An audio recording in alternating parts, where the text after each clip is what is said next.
तुम पीएमएस चाहते हो कि दूरी का मकसद जो है वो बहुत पहले से ठीक है। जो पहला मैंने आपको लेक्चर शेयर किया था इसके अंदर सिर्फ दो टॉपिक्स डिस्कस थे।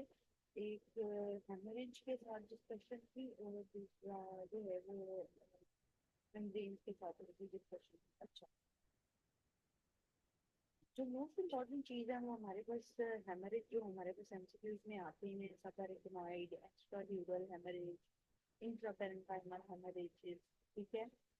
तो जो एक्स्ट्रा ड्यूरल हेमरेज होता है ये मैंने पहले भी बताया कि ड्यूरा मैटर होती है, पाया मैटर होती है और अर्कनॉइड मैटर होता है। ठीक है। अब ड्यूरा पाया और अर्कनॉइड तीन लेयर्स हैं। ठीक है। जब ब्रेन की जो तीन लेयर्स हैं, ठीक है, मेनिंजेस, ड्यूरा पाया एंड अर्कनॉइड। ठीक हो गया। अब क्या होता है कि जो ड्यूरा के बाहर वाला, अब ड्यूरा से बाहर जो है वो कल है, कल्वेरियम है। ठीक है। तो ड्यूरा की जो बाहर वाला हीमाटोमा होगा एक्स्ट्रा ड्यूरल हीमाटोमा। ठीक है, उसको हम कहते हैं, ठीक है, वो बाइकर्नैक्स होगा। ठीक है।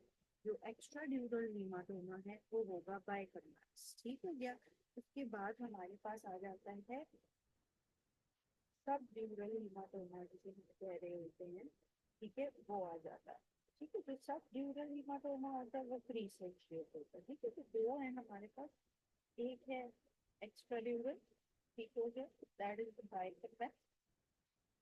वो जो सब ड्यूरल है ड्यूरा के नीचे, that is what, three centre. तो ये दोनों आपके पास एमसीक्यूज पाए जाएंगे।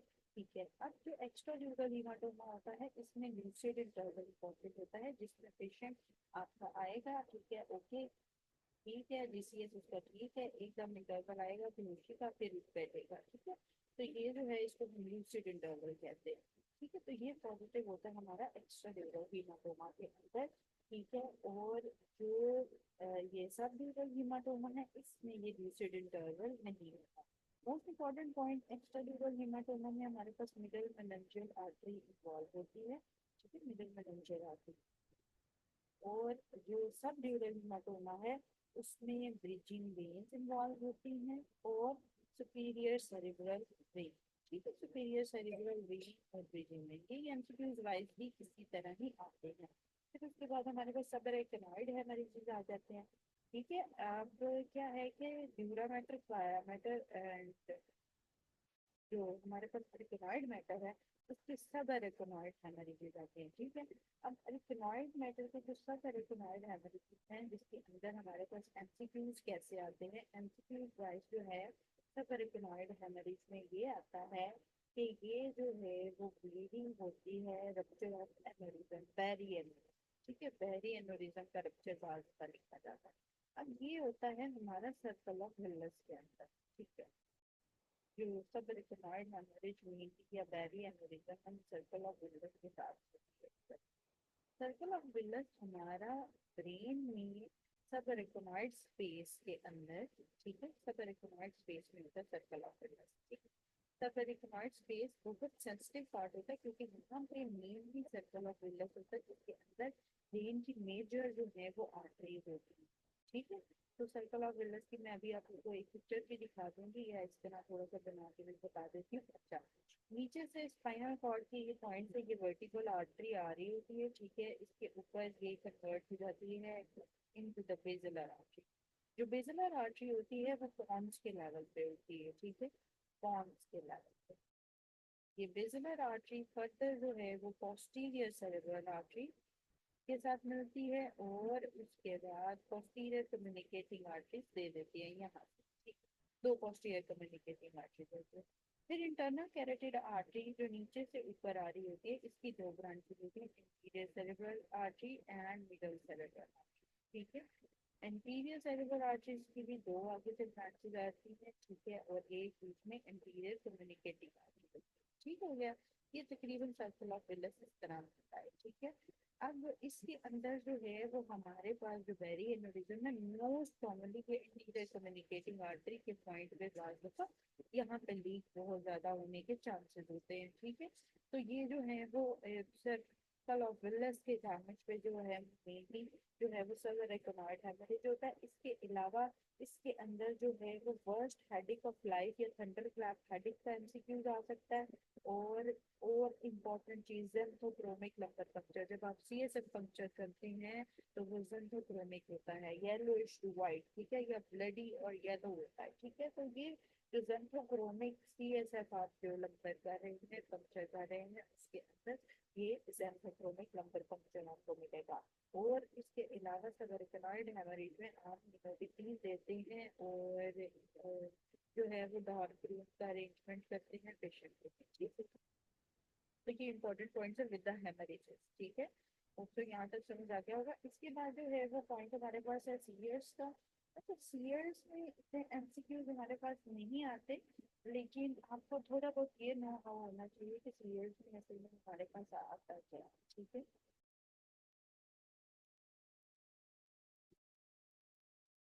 सीयर्स में हमारे पास कुछ पार्शियल सीयर्स हैं, कुछ जनरलाइज्ड। जो पार्शियल सीयर्स हैं उनके अंदर तो मीडियल टेम्पोरल लोब इन्वॉल्व है, ठीक है। जो सिंपल पार्शियल होते हैं उसके अंदर पेशेंट कॉन्शियस रहेगा, और जो कॉम्प्लेक्स पार्शियल होंगे उसमें वो इम्पेयर्ड हो जाएगा, ठीक है, इम्पेयर्ड कॉन्शियसनेस होगी। तो पार्शियल सीयर्स के अंदर हमारे लिए टेम्पोरल लोब जो है वो मीडियल साइड का टेम्पोरल लोब जो है वो एमटीएल जो है that is in the partial seizures, ठीक है। मेंटल जो है वो किसमें है, पार्शियल सीयर्स में, ठीक है। एमटीएल मीडियन टेम्पोरल, ठीक हो गया। तो वो पार्शियल सीयर्स भी है, तो वो सिंपल है या कॉम्प्लेक्स है, it depends on the consciousness of the patient, ठीक हो गया। इसके बाद है जनरलाइज सीयर। जनरलाइज सीयर के अंदर क्या है हमारे पास, एक होता है एब्सेंट सीयर, जिसके अंदर जिसे हम पिटेट मॉल भी कहते हैं। उसके अंदर जो है वो पोस्ट टिक्टल कंफ्यूजन, इसका मतलब ये है कि जब पेशेंट आता है, सीयर्स वाला जो पेशेंट होता है जिसको सीयर्स होते हैं, उसकी एक पोस्ट टिक्टल कंफ्यूजन चलती है, उसको नहीं पता होता उस पॉइंट पे, जब उसको फिक्स करते हैं उसके बाद उसको नहीं पता होता कि मेरे साथ क्या हुआ है। तो जो एब्सेंट सीयर्स होते हैं ये ज्यादातर बच्चों के अंदर होते हैं, और ये जो है वो क्या है कि इसमें जो है वो पोस्ट टिपिकल कंफ्यूजन की एपिसोड नहीं आती। फिर उसके बाद कुछ जो इम्पोर्टेंट जो सीयर्स हैं जो नॉर्मली फिट्स के तौर पे जिसे हम कहते हैं, उसके अंदर टॉनिक क्लॉनिक आ जाते हैं, जिसके अंदर स्टिफनिंग भी होती है, टंग बाइटिंग भी होती है, यूरिनरी इनकॉन्टिनेंस भी होती है, ठीक है। फिर उसके बाद जो इम्पोर्टेंट चीज है स्टेटस एपिलेप्टिकस, जो कि 5 मिनट से ज्यादा अगर कंटिन्यू रहें या रिकरेंट सीयर्स हो तो उसके अंदर ब्रेन इंजरी हो जाती है, सिस्टेटिकस एपिलेप्टिकस कहते हैं, ठीक है। तो ये मोटी मोटी चीजें सीयर्स की जो कि इम्पोर्टेंट है आप लोगों के इस पे अभी जो है उसको रिवाइज करने के लिए, ठीक है। इसके अलावा हेडेक्स की जो बात लिखी हुई है, हेडेक्स वाले एमसीक्यूज बहुत कम आते हैं, ठीक है। इम्पोर्टेंट पॉइंट्स जो इसमें हैं हेडेक्स के लिए, उसमें क्या है कि क्लस्टर हेडेक जो होता है वो 15 मिनट से 3 आवर्स के लिए होता है। क्लस्टर हेडेक के अंदर ना नाइट के हेडेक की हिस्ट्री आएगी कि रात के वक्त होता है, ठीक है। और इसकी वजह से आंख खुल जाती है पेशेंट की, इस तरह की हिस्ट्री आएगी, ठीक है। सडन हेडेक हुआ है और उसमें जो है ना वो पेशेंट की आंख खुल गई है, तो ये क्लस्टर हेडेक के साथ आ जाएगा, ठीक हो गया। अच्छा, जो टेंशन हेडेक है वो एक बैंड इन्वॉल्व करेगा, ठीक है। ये मैं अगर फेस बनाती हूँ, ठीक है, तो ये बायलैटरल होगा, ठीक है, और ये जो है वो बैंड इन्वॉल्वमेंट करता है, ठीक। टेंशन हेडेक के पूरे ये 4 हेड पे कवर कर रहा है, ठीक है, बायलैटरल 4 to 6 आवर्स के लिए, और बैंड लाइक पेन है, ठीक है, टेंशन हेडेक के अंदर। उसके अंदर ओरा वगैरह नहीं होगा, ठीक है। और जो माइग्रेन है उसके अंदर नौजिया हो सकता है, ओरा कहते हैं कि उसको sense of being start of headache और नौजिया शुरू होने वाला हो, तो ये सेंसेशन जो है इसे ओरा कह रहे होते हैं। उसमें फोटोफोबिया भी हो रहा होता है, फोमोफोबिया भी हो रहा होता है, आवाज से भी मसला होता है, रोशनी से भी मसला होता है, ठीक है। तो वो माइग्रेन की हिस्ट्री होती है। अच्छा, अब इसमें और के हिसाब से एमसीक्यूज आपसे बहुत कम कोई पूछेगा, वरना एमसीक्यूज इतना और के हिसाब से नहीं पूछते हैं, ठीक है।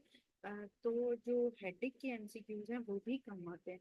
पार्किंसन डिजीज अगला टॉपिक है हमारे पास। पार्किंसन डिजीज जो होती है वो हमारे पास कैसे होती है। पार्किंसन डिजीज में डोपामिनर्जिक डोपामीन जो न्यूरॉन होता है सब्सटेंशिया नाइग्रा का, वो जो है वो लॉस हो जाता है। मिड ब्रेन का हमारा एक मिड ब्रेन है, ठीक है, आपको पता है स्पाइनल कॉर्ड के अंदर हमारे पास क्या है, मेडल्ला है, पॉन्स है, मिड ब्रेन, ठीक।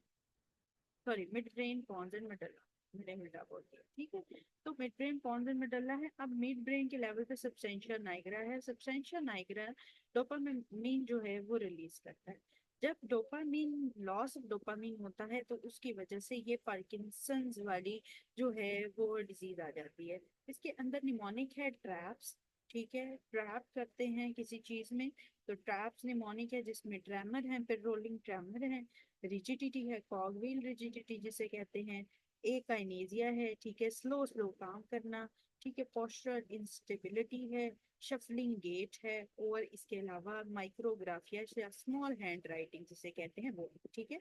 तो पार्किंसंस डिजीज में लिवी बॉडीज का भी एमसीक्यूज आता है। लिवी बॉडीज पार्किंसंस में मिलती हैं जिसे इजिनोफिलिक इंक्लूजन कहा जाता है, ये चीज आपको पता होनी चाहिए। दूसरा, डोपामिनर्जिक न्यूरॉन का लॉस है। तीसरा, सब्सटेंशिया नाइग्रा, और चौथा, substantia Niagara part of the mid brain है, ठीक है।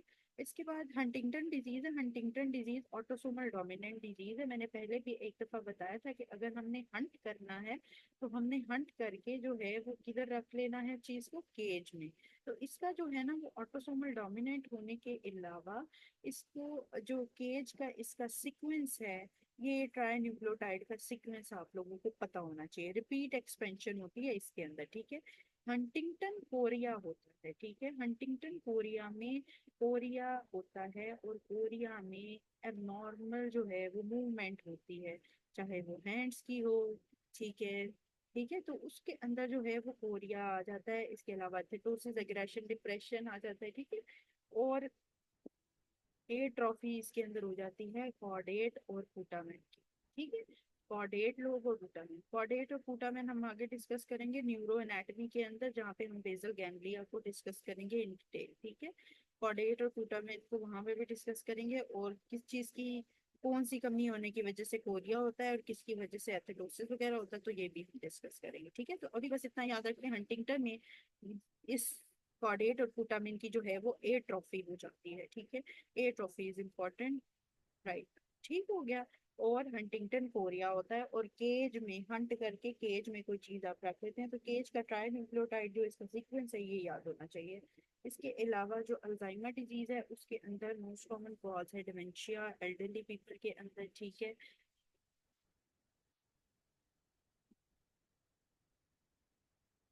डाउन सिंड्रोम एसोसिएटेड होता है अल्जाइमर डिजीज के साथ, ठीक है। इसी तरह ए वाली चीजें ना डाउन सिंड्रोम के साथ एसोसिएटेड होती हैं। एएमएल भी, आप में से किसी ने अगर मेरे साथ हीमाटोलॉजी की हो तो उनको पता हो कि एएमएल भी डाउन सिंड्रोम के साथ एसोसिएटेड होता है, ठीक है। इसके अंदर एसिटाइलकोलिन कम हो जाता है, एट्रोफी ऑफ द ब्रेन होती है, न्यूरोफाइब्रेट एंगल्स बन जाते हैं, ठीक है। टाउ प्रोटीन्स के एक्स्ट्रा प्रोटीन होती है अल्जाइमर डिजीज में, टाउ प्रोटीन, ठीक है, उसके टैंगल्स बन जाते हैं जिसकी वजह से जो है ना वो ये प्रॉब्लम आती है, ठीक है। उसके बाद क्या है, हाइड्रोसेफलस। हाइड्रोसेफलस के अंदर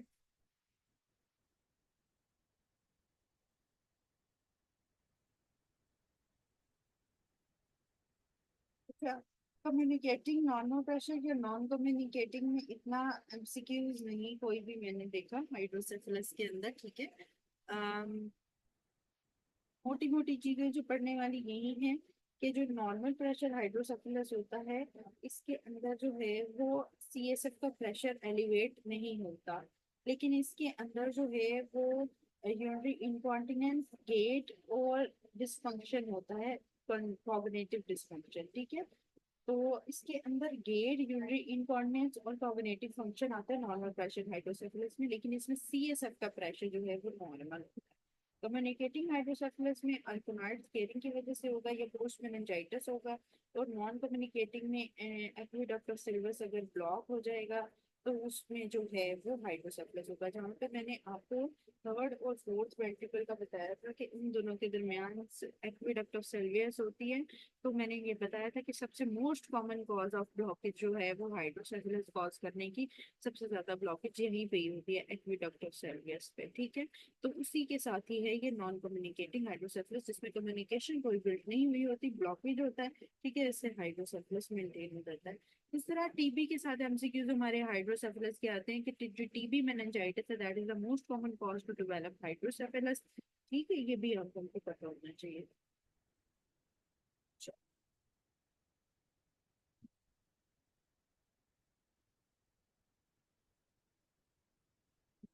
मल्टीपल स्क्लेरोसिस जो है ये ऑटोइम्यून इन्फ्लेमेशन है, डीमाइलिनेशन है सीएनएस की, जिसमें ओलिगोडेंड्रोसाइट्स का एमसीक्यू मल्टीपल टाइम आता है कि पेशेंट एक आया है, डिप्लोपिया है, उसको स्कैनिंग स्पीच है, इंटेंशन ट्रेमर है, निस्टैग्मस है, ठीक है, और डीमाइलिनेशन है, तो ओलिगोडेंड्रोसाइट्स की डीमाइलिनेशन है, ये चीज याद रखनी है, ठीक है। और आईजीजी लेवल्स इसमें इंक्रीज होते हैं, ये एक चीज, और ओलिगोक्लोनल बैंड्स, ये इसका डायग्नोस्टिक है, एमआरआई के लिए गोल्ड स्टैंडर्ड है, ठीक है। तो ये मोटे मोटे जो पॉइंट है मल्टीपल स्क्लेरोसिस के अंदर, वो एक वो डीमाइलिनेशन वाला हो गया, दूसरा ये आईजीजी लेवल्स हो गए, ठीक है, तीसरे पे ओलिगोक्लोनल बैंड्स हो गए, और चौथे पे एमआरआई गोल्ड स्टैंडर्ड, ठीक है। ये तीन चार चीजें आप लोगों को मल्टीपल स्क्लेरोसिस के साथ जो है वो पता होनी चाहिए, ठीक है। ये फीमेल्स के अंदर प्रेजेंट करता है ज्यादातर, ठीक है। फिर उसके बाद जो है वो जीबीएस के अंदर गुलन बेयर सिंड्रोम में हमें इतना पता होना चाहिए कि हमारे पास पैरालिसिस होती है पेशेंट की, ठीक है, और जीआईटी इन्फेक्शन के साथ एसोसिएटेड हो सकता है ये, ठीक है, और असेंडिंग पैरालिसिस होती है, ठीक है।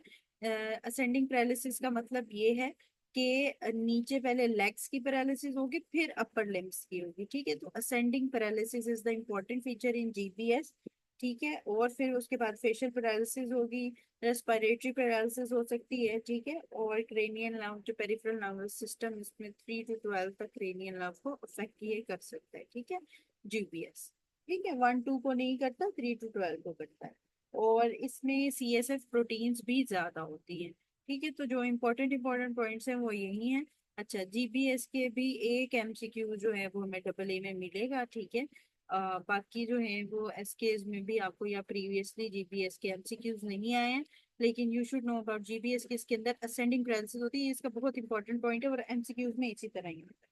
अच्छा, न्यूरोफाइब्रोमाटोसिस टाइप 1 एंड टाइप 2, न्यूरोफाइब्रोमाटोसिस टाइप 1 के अंदर जो है वो पियोक्रोमोसाइटोमा नोड्यूल्स बन जाते हैं। आपके पास हिस्ट्री ऐसे आएगी कि एक पेशेंट है, ठीक है, उसको किडनी का भी प्रॉब्लम आ रहा है, ठीक है, एड्रेनल मेडल्ला का आ सकता है ना, ठीक है, फियोक्रोमोसाइटोमा हो सकते हैं, ठीक है, एड्रेनल मेडल्ला से आ सकता है, ठीक है, एड्रेनल मेडल्ला का प्रॉब्लम आ गया। दूसरा उसके अंदर क्या प्रॉब्लम आ गया, उसके जो है ना वो डिफरेंट नोड्स बने हुए हैं, ठीक है जी, अब्डोमिनल नोड्स बने हुए हैं आपको मिल रहे हैं, ठीक है। इसके अलावा फोकल न्यूरोलॉजिकल लीजन है, दैट इज द न्यूरोफाइब्रोटोसिस 1। न्यूरोफाइब्रोटोसिस 2 के अंदर जो है, 2 में आपके पास चीजें इन्वॉल्व होंगी दो दो वाली, जैसे आंखें हैं, उसके अंदर वेस्टिबुलर श्वानोमा होगा, दो आंखें हैं ना, तो वेस्टिबुलर श्वानोमा हो जाएगा, सॉरी, दो कान हैं तो वेस्टिबुलर श्वानोमा हो जाएगा, दो आंखें हैं तो कैटरैक्ट हो जाएगा, ठीक है। तो न्यूरोफाइब्रोमाटोसिस 2 के अंदर दो दो वाली चीजें हैं, वेस्टिबुलर श्वानोमा एंड कैटरैक्ट, ठीक हो गया। इसके बाद हमारे पास ब्रेन ट्यूमर्स हैं। ब्रेन ट्यूमर्स में इतनी डिटेल से करने की जरूरत तो नहीं है, लेकिन you should know about brain tumours के most common primary brain tumour, ठीक है, most common primary brain tumour कौन सा है, तो most common primary brain tumour is glioma, ठीक है। Primary brain tumour most common is, PG याद कर लो या जीपी याद कर लो, that is the primary brain tumour is glioma, most, ठीक हो गया।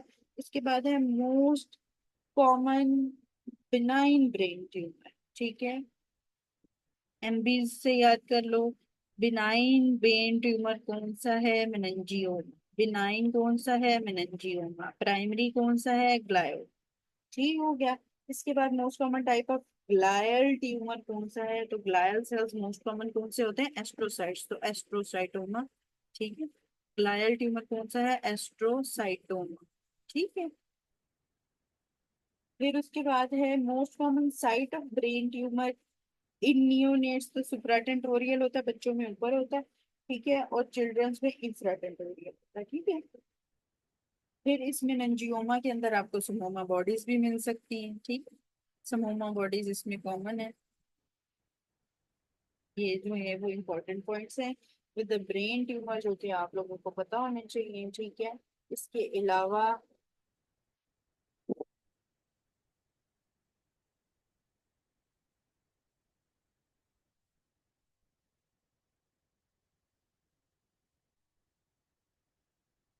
तब भी ना जी फैप पॉजिटिव के साथ भी कुछ चीजें आती हैं, ठीक है। जो एस्ट्रोसाइट ओरिजिन वाले होंगे ना, उनमें जी फैप पॉजिटिव होगा, जैसे ग्लायोब्लास्टोमा अडल्ट्स में होता है, ठीक है, तो उसके अंदर जी फैब पॉजिटिव होता है। इसके अलावा एस्ट्रोसाइटोमा बच्चों के अंदर होता है, ठीक है, उसमें भी जी फैब पॉजिटिव होता है। ठीक है, ये प्रोटीन होती है जो कि पॉजिटिव होती है। ठीक हो गया, ये ग्लायल फिब्रिल प्रोटीन होती है, तो इसलिए इसके अंदर ना एस्ट्रोसाइट ओरिजिन वाले जो दोनों हैं, एक ग्लायोब्लास्टोमा एडल्ट्स वाला और एक एस्ट्रोसाइटोमा बच्चों वाला, उसके अंदर ये जी फैब प्रोटीन जो है वो पॉजिटिव होती है। ठीक है।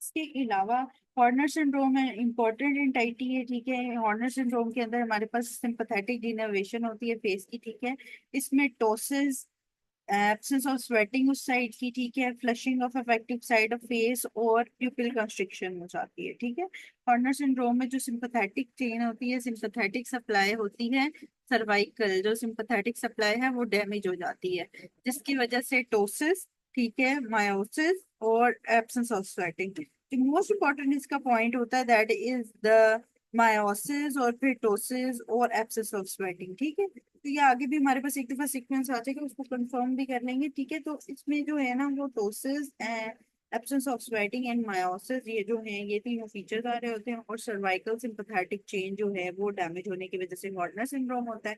ठीक है, अगर टोसिस और मायोसिस होगा तो हॉर्नर सिंड्रोम है, अगर टोसिस और मिड्रेसिस होगा मतलब कि डायलेटेड होगा प्यूपिल तो थर्ड नर्व पाल्सी है, और अगर नॉर्मल प्यूपिल के साथ सिर्फ टोसिस होगा तो वो माइस्थीनिया ग्रेविस होता है, जिसमें आफ्टर रेस्ट जो है वो चीजें बेहतर हो जाती है।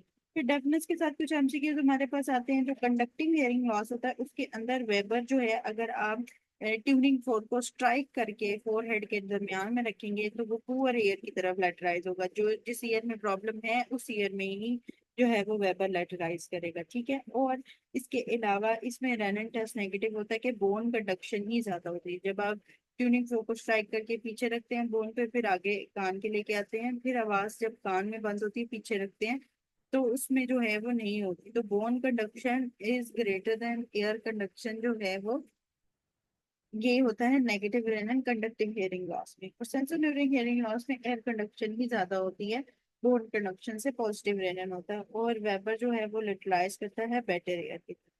ठीक है, बाकी जो इम्पोर्टेंट कोई अगर पॉइंट्स हैं तो उसके अंदर साथ में हम एमसीक्यूज के साथ फिर डिस्कस कर लेंगे। ठीक है, और